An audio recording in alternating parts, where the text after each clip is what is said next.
Acabar una guerra siempre es bueno. Intentar prolongar una guerra siempre es malo. La justicia social es el pacto de una sociedad para convivir en paz. La justicia social no es más que la disminución de la desigualdad social en Colombia.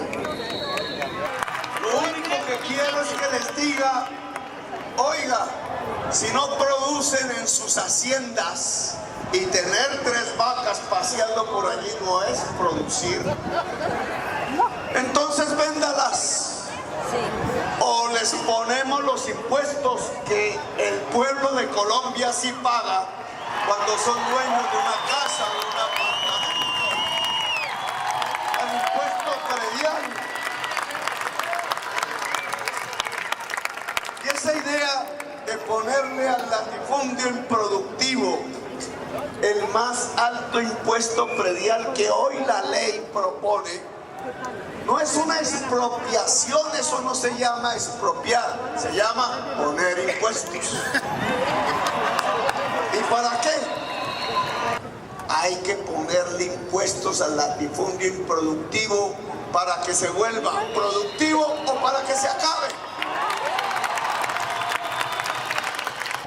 ¿Podrá el pueblo colombiano ganarse el pan con el sudor de la frente si no tiene salud?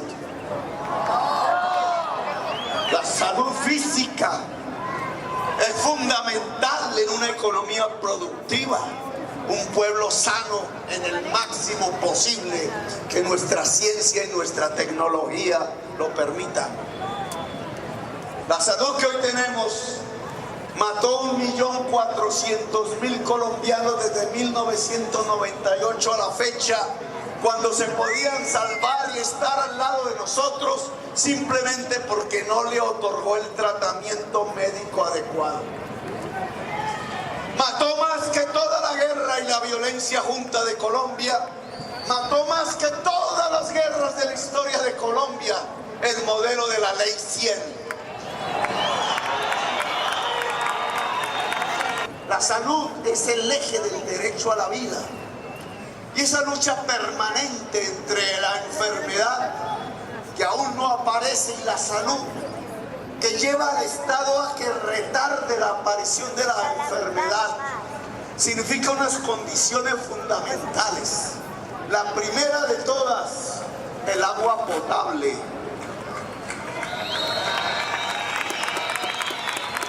La segunda de todas, la alimentación. La tercera de todas, el medio ambiente. No son temas propiamente médicos, son temas que tienen que ver con unas políticas públicas que se han destruido en Colombia. Sobre la voluntad científica del médico, de la médica, no puede haber el criterio de la maximización de la ganancia, porque transforman al paciente en un cliente. Y cuando el paciente se transforma en un cliente, el paciente muere, como murieron 1.400.000 colombianos. Hoy, 2 siglos después, el 90% de la población rural de Colombia no terminó la primaria y el 60% del total de la población colombiana no terminó el bachillerato. Lo cierto es que el Estado nunca cumplió su principal función, que era garantizarle la educación a su propia sociedad. Y no lo hicieron porque no supieran que había que hacerlo, sino porque sobre la base de esa ignorancia era que construían su propio privilegio, el arte inveterado de la clase política colombiana de robarse lo público, de robarse lo que es de todos y de todas, y de robarse incluso los bienes personales de la ciudadanía. Es eso lo que ha permitido, por ejemplo, que no hayamos acabado el latifundio improductivo. Es eso lo que ha permitido que masas enteras de jóvenes hayan sido sacrificados en las eternas guerras de Colombia. Es eso lo que ha permitido que votaran por un presidente al que aplaudían permanentemente gracias al apoyo de algunos medios, cuando estaba asesinando en masa miles de jóvenes que sacaban de los barrios en camiones por las noches para ser transportados a otros lugares de Colombia, para ser ejecutados sistemáticamente. Miles para ser vestidos después de guerrilleros, para que el pueblo colombiano aplaudiera el gran éxito de una política al que paradójica y cínicamente llamaron la seguridad democrática. Porque tiene que haber mucha ignorancia académica, tanto en la sociedad como en su gobierno, para creer que una verdadera política de seguridad se cimenta matando, para creer que una política de seguridad se cimenta, como propone Germán Vargas Lleras, llevando a la cárcel al niño de 12 años que delinque. Porque tiene que haber mucha ignorancia, discúlpenme que lo diga, para pensar que una sociedad supera sus condiciones de inseguridad ciudadana si a la mayoría de la juventud se le condena el bachillerato, mientras a una minoría se le privilegia con la universidad. Si queremos una era de paz, tenemos que voltear esa política. Y voltear esa política de la ignorancia y de la renuncia al saber consiste en priorizar el cuidado de la primera infancia en primer lugar y la inclusión de la juventud toda de Colombia a la educación superior en el país.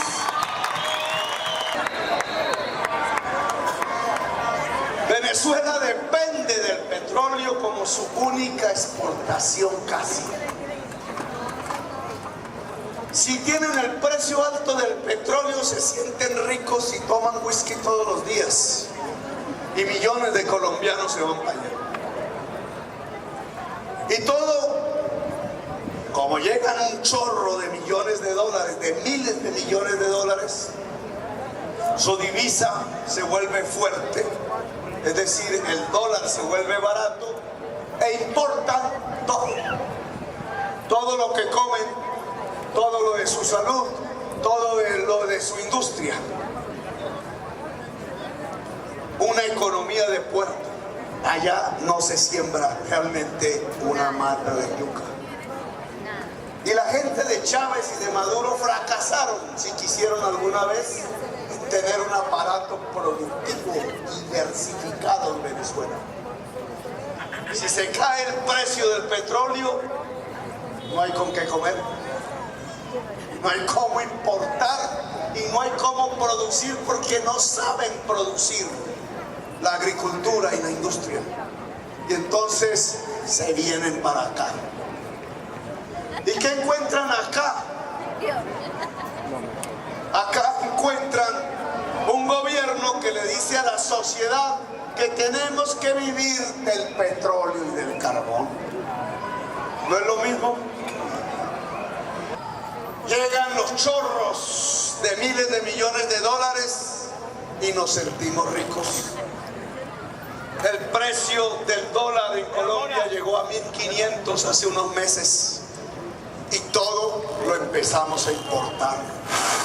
Importamos 13 millones de toneladas de alimentos que podíamos producir en Colombia. Importamos motos, carros, chucherías industriales que podíamos hacer en Colombia. Nos creímos ricos y destruimos buena parte de nuestra agricultura y nuestra industria. Y como el pueblo colombiano no puede trabajar en los pozos de petróleo y de carbón, el pueblo colombiano terminó en el rebusque. No vamos a estatizar la economía colombiana. El modelo soviético fracasó en 1993 Y Petro jamás perteneció al círculo ideológico del poder soviético. Pertenecía al círculo ideológico del M-19, que era libertario y democrático, y cuyo principal fruto es la Constitución de 1991 y por tanto el concepto del Estado social de derecho, que queremos volver una realidad en un proyecto democrático, vivo y cotidiano en toda Colombia. Y eso implica un tipo de economía, entonces. El primer factor de una economía para la paz es que salgamos del extractivismo, del que saca las maderas del bosque y de la selva, del que saca la cocaína, del que saca el carbón y el petróleo usando el agua, a una economía productiva donde sea necesario antes que nada la tierra, el agua y el cerebro humano.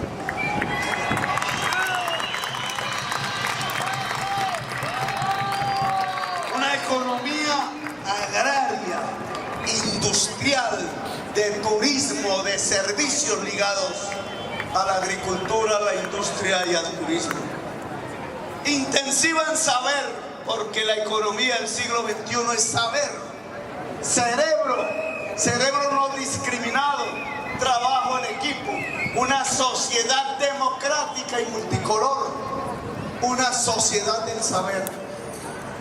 Pero la economía del siglo XXI nos implica que para industrializarnos tenemos que producir hasta el último centímetro de la tierra fértil en Colombia y usar el agua en dos prioridades en Colombia: el agua potable para la gente y el agua para producir alimentos en la tierra fértil.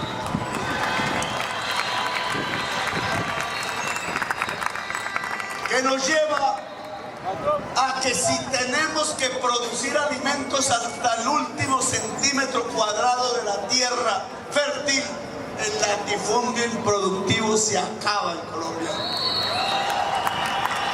A través del impuesto del predial que voy a usar, o venden la tierra o la producen. Y si la venden, el Estado estará dispuesto a comprarla. El impuesto hará bajar los precios de la tierra en el país con títulos de deuda pública para coger esa tierra fértil y en lugar de producir una agricultura estatizada, señor Darío Arizmendi, señora Claudia Gurizati, entregársela a los campesinos, a las campesinas, a la pequeña y mediana empresa agraria.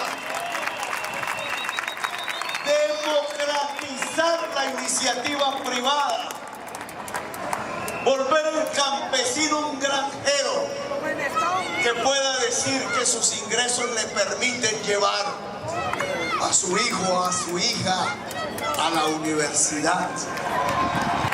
Con esta clase política incapaz que mantiene a Colombia en la esclavitud y el feudalismo, le tocó a gentes como nosotros, alternativos, desarrollar el capitalismo en Colombia porque ellos no pudieron. Pero ese mercado, esa iniciativa privada es democrática. Son millones de personas en el campo que pueden producir a través de la tierra fértil. Son millones los que podrían industrializar esa producción. Son millones los que en las grandes ciudades podrían generar la industria. Un banco agrario que habría que llamar industrial, de la economía popular, que compita con los bancos de Luis Carlos Sarmiento y el grupo empresarial antioqueño por el ahorro en las grandes ciudades, para llevar ese crédito a la economía popular, al campesino y a la campesina, al joven y a la joven que ojalá asociados puedan empezar a crear la economía innovadora que necesita Colombia. Porque la libertad produce el arte y la creación. Y porque la sociedad que crea es una sociedad libre y democrática. Y porque la sociedad que crea, inventa, es una sociedad que jamás se dejará llevar del grillete y la cadena hacia la guerra, hacia la violencia, hacia la dictadura y las tiranías. Porque este programa de la Colombia humana, que no es el socialismo, que no es el comunismo, que tiene que desarrollar las tareas de la democracia y el capital que no desarrolló, la incapacidad de la clase política hereditaria, es esencialmente un programa humano. La humanización de Colombia como la base fundamental para construir una era de paz. Este 11 de marzo las invito a marcar decentes en el tarjetón del Senado, a votar, si quieren, por la circunscripción indígena, por el maíz, si quieren, por la circunscripción de Cámara de Negritudes, por la Y de Francia y Leona. Los invito a pedir el tarjetón de la consulta de Petro, a ganar si vota, si sale a convertir su voto en un instrumento de poder popular. En 5 siglos, todos los que se habían acercado por fuera del establecimiento hereditario y de linajes de Colombia fueron asesinados. Pocos. Hoy, después de 5 siglos, tenemos la posibilidad por primera vez de que un presidente que represente los intereses populares gane la presidencia de la Colombia. Por primera vez, un presidente que represente a la mujer, que represente a la juventud toda, que represente a la niñez, que represente a los y las excluidas de Colombia, que represente los territorios más abandonados, que represente la economía popular, que represente el pueblo del trabajo, del que se esfuerza, que represente el saber, que represente la paz y no la violencia, puede ser presidente de Colombia. Si lo logramos, lléveme en esa salsa latina, caribeña y del Pacífico. Llévenme en los tambores negros. Llévenme los bambucos y las chirimías indígenas. Llévenme la multiculturalidad y la riqueza. Como dijera el padre de Papa Francisco, la gran riqueza de Colombia es su diversidad. Llévenme en esa diversidad a la Plaza de Bolívar el 7 de agosto.